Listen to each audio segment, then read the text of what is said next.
İyem güneş batıptır, ayda ağıl atıptır.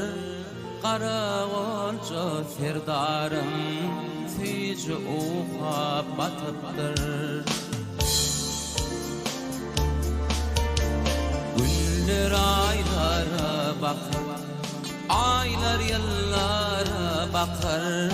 On fikirli dolluri, serdarım ata çıkar.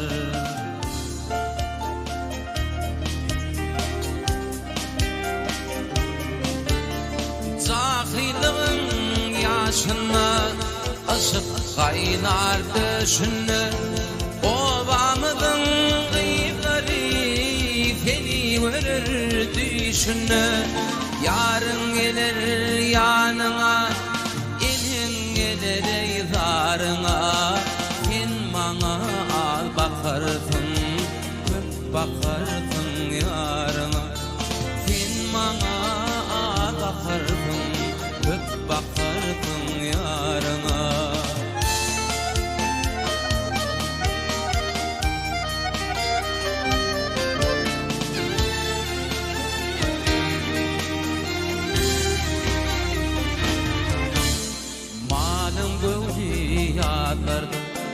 Lalın göğünü sellerde, menin göğünüm sennedir, senin göğünün dillerde. Eyyem güneş batıptır, ayda ağıl atıptır. Qara golca serdarım, tüycü uha batıptır.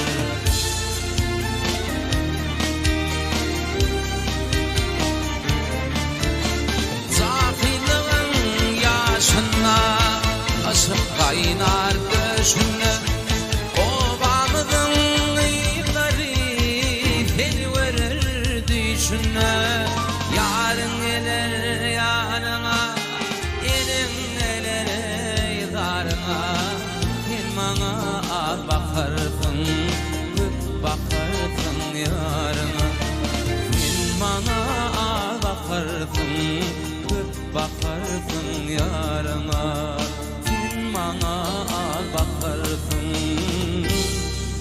köp bakarsın yarına.